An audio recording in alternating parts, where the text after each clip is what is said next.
What's going on, child? It's your most favorite diabetic YouTuber in the whole entire world. Back with another video. Now we are checking out how a failed, alleged, taken out, hired mission type shit uncovered a huge murder mystery. Yeah, I feel like I could have, said schmurder or something to try to, save my ass on the demonetization or whatever the hell case, but it's too late, and we just gonna keep it in there. But yeah, shout out to Funa for the video I reacted to. Of course, I have no knowledge on this stuff, so this is all new to me, and I'm coming into this, pause, to, learn and all that, not really judge or anything crazy like that, but yeah. So before we get any further, I have to say it is all alleged for safety, and also all love, no hate, unless it's proven to be needed, but probably not. I don't know. We'll find out. I'm kind of curious as hell, though, because one attempt led a whole mystery. That just sounds wild in my mind, just to begin with. Alright, child, no more hesitations. Let's get into the video. Oh, side note, if you hear outside noise, obviously I can't control that shit, and also I fast forward just a little bit. Alright, just the intro and all that type of ish, but shout out Funa for it. But let's get into it now. As a result, 6 Block affiliates were desperate to kill any member of ATK or NHG they could find. This would lead them to make a heinous and rash decision that culminated in the death of an innocent child. Damn. R.I.P. One of the main people trolling 6 Block after the 3 murders in 2023 and the death of Fulio was an NHG/ATK member named Main Target. About 6 weeks after the death of Fulio, Main Target and another ATK rapper named Tay Shots released a song titled 6 Ways to Die, in which they mocked Fulio's death and the deaths of numerous other 6 Block members. Main Target also hinted at being involved in at least 2 of the 2023 murders. All of this trolling and dissing would eventually cause members and affiliates of 6 Block to come after him. Around 5 p.m. on January 24, 2025, Main Target, real name Lafayette Mango Jr., age 21, left the house on Commonwealth Avenue and was walking to a store with his 7-year-old cousin named Breon Allen. As they were walking, a dark-colored Kia pulled up and 2 gunmen hopped out. The gunman fired numerous shots in Main Target's direction without any care for the fact that a 7-year-old child was standing right next to him. Although the shooters only wanted to hit Target, both Target and Breon were struck numerous times. The shooters then ran back to the black Kia and fled the scene. A white BMW followed the Kia closely behind as it left the scene. Breon was tragically pronounced dead on the scene, losing his life at such a young age due to an ignorant beef that had nothing to do with him. Target was rushed to the hospital in critical condition. Target was in the hospital for about a week, but was able to make a full recovery. With the shocking news of a child being killed sweeping the nation, Jacksonville Sheriff's Office made it their top priority to bring everyone responsible to justice. They would quickly make arrests, and these arrests would lead to confessions. These confessions would uncover the mystery behind multiple cold case murders. And self-snitching is wild. Everyone involved in the death of Breon Allen and the attempted murder of Main Target did a bad job of covering up their tracks. The police scoured surveillance footage from multiple businesses and tracked the black Kia at multiple locations as it fled the scene. They were then able to obtain footage of the black Kia and the white BMW meeting at a discrete location following the shooting. The police would head to that area, and there they would discover the black Kia sitting there abandoned. The police obtained a warrant to search the car and found 3 rifle casings and live rifle rounds that all matched the casings found at the crime scene. The police, if you're gonna do a crime, not them condoning it, but why don't you do it smart? That were present at the crime scene at the time of the shooting and present in the location where the black Kia and white BMW met up. The cell phones were matched to 6 Block members/affiliates Junior Banks, real name Donnell Larkins, age 20, John Wall, real name Gerard Zykes, age 24, and 88 Keith, real name Keith Johnson, age 21. The police searched the phones and found texts that revealed that a 6 Block affiliate named Strap, real name Keith Fields, age 18, was the one that allegedly sent them Main Target's location shortly before the shooting happened. Police also discovered that the white BMW belonged to John Wall's mother. About 1 month after the shooting, everyone would be arrested. Junior was interviewed by the police, and he told them everything. Junior confessed that Strap gave the main target's location and that he, John Wall, and 88 Keith were in the white BMW present at the scene. He then told the police the identities of the shooters that hopped out of the black Kia. Junior told them that two young 17-year-old 6 Block affiliates named Baby Kyle, renamed Dante McGee, and TK, renamed Tavares Kelly, were the gunmen responsible for this incident. He even told police the firearms that they used and the motivation for the shooting. Baby Kyle is actually the younger brother of famous Jacksonville rapper K Shorty, who is also currently locked up fighting a murder charge. Baby Kyle and TK were the last ones arrested. All 6 of them have been charged with second-degree murder and first-degree attempted murder. John Wall and TK have already pled guilty to their charges. Well, for reasons unknown, Junior would continue to confess to crimes unrelated to this incident. He would willingly confess to 2 other open murders and get himself in further trouble.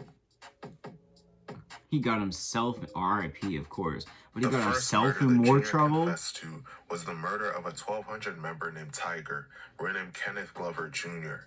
Prior to Tiger's death in December of 2023, 6 Block affiliate Jake Jitt was shot and killed in August of 2023. Members of 1200 would regularly diss Jake and make jokes about his death. This made 6 Block and their affiliates go on the hunt to kill one of them as revenge. On December 1st, 2023, Tiger was in a parking lot on Philip Randolph Boulevard when a dark-colored 4-door SUV pulled up and a gunman started shooting from the driver's window. Junior allegedly exited the passenger seat and fired shots in Tiger's direction as well. After shooting Tiger, Junior ran back to the getaway car when an unknown person fired shots into his vehicle as he tried to flee the scene. Tiger was pronounced dead on the scene at just 31 years old.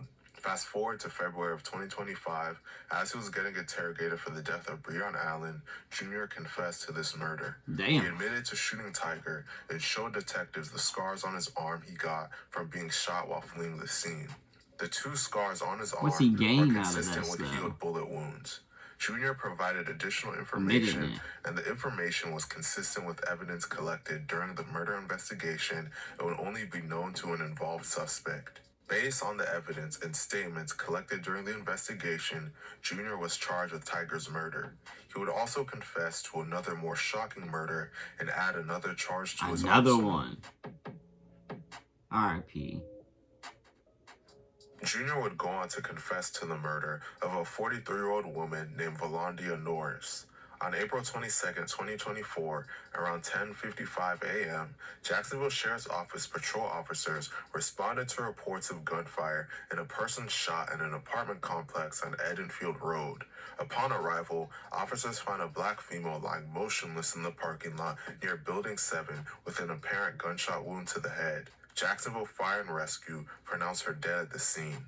Witnesses told the police the victim had just left her apartment and was walking towards her vehicle when 2 suspects opened fire before fleeing in a red sedan. Surveillance video from a nearby building captured a red Hyundai Sonata entering the complex at 9:59 a.m. and leaving shortly after the shooting. License plate reader data confirmed a red Hyundai Sonata believed to be a 2019 to 2023 model traveling near the scene before and after the incident bearing a Georgia tag that was not assigned to the vehicle. Investigators later identified the same vehicle as a 2022 red Hyundai Sonata registered in Florida to a Jacksonville rental company. The vehicle was located at the business Easy Breezy Rentals and matched surveillance footage and vehicle data from the murder scene. The car's GPS data placed it at the crime scene at the time of the shooting and along the same routes captured by nearby cameras. Records showed that the Sonata had been rented the day before the shooting on April 21st, 2024 by 88 Keith. Keith returned the vehicle on April 23rd, 2024, days after the homicide. Surveillance footage showed him picking up and later returning the car, and fingerprint analysis from the vehicle confirmed his prints inside. On April 23rd, just before returning the vehicle, Keith was allegedly seen on video with another man setting fire to a dumpster on English Street. Witnesses observed the man removing items from the Sonata's trunk, placing them in the dumpster, and igniting the fire before fleeing in the same red car. Police later recovered a burned Georgia license plate matching the one used during the murder, a ski mask, clothing, and shoes from the dumpster. The Sonata's GPS data also placed it at the dumpster location during the fire. Cell phone data from Keith showed his phone in the same area during the fire, as well as near the crime scene at the time of the murder. Further investigation linked a man named James Bush and Jr. as being involved in the post-murder evidence burning. James was arrested in June of 2024 and later admitted to helping Keith dispose of evidence, stating Keith had asked him to follow him to the dumpster. During his interrogation, Jr. told investigators that he and Keith waited in the apartment complex parking lot for about an hour before Valandia exited her apartment. He confirmed they were present during the shooting and identified Valandia's vehicle. Based on extensive surveillance, phone records, vehicle data, and witness statements, both 88 Keith and Jr. were charged with this murder and for destroying evidence. The motive behind this murder is unknown at the time. I'm about to say what? Man, it seems like there's... That's kind of weird. The motive still not being known. I mean, it might be known now, but, you know, I don't know. That just makes it extra, But me personally, I don't live that life or anything, so I can't necessarily, you know, go extensive, there we go, learn disability, work with me, extensive talk or anything about it, because obviously, yeah, but no matter what, I feel like if you're gonna do that, it should be innocent people that you're not targeting. And in the case of the first, you know, the child, obviously that was innocent, really innocent, and I just don't understand that one. But then the last one, if there was, you know, something else going on, then it would make more sense. But as of now, in my mind, I'm going to count that one as innocent too. And that one just, yeah. And also, I'm wondering why he started admitting to all of these. Maybe they came in there and saying that we have, you know, the info that you linked to this as well. But at the same time, it didn't seem like he got a plea deal. It seemed like he got a sweeter sentence or anything coming around the corner. Like, maybe he just, you know, in his heart, he had to get it out and he had to just admit this shit, especially since the first one was, yeah, a dumb thing to do, but was a mistake, you know, the thing that actually, you know, led him getting caught and shit. So maybe he had to give it all out and just, you know, for himself. But at the same time, I don't understand what you're talking for if you're not getting no deal. Like, I ain't shit. Not that I'm gonna plan on it or whatever the hell the case, but like, if it was ever in a stunt like that, the only reason I would have done it, be talking like to that extent, is if I know I'm going home, or, you know, at least going home as the point, not going to be there, even though my new name's probably going to be like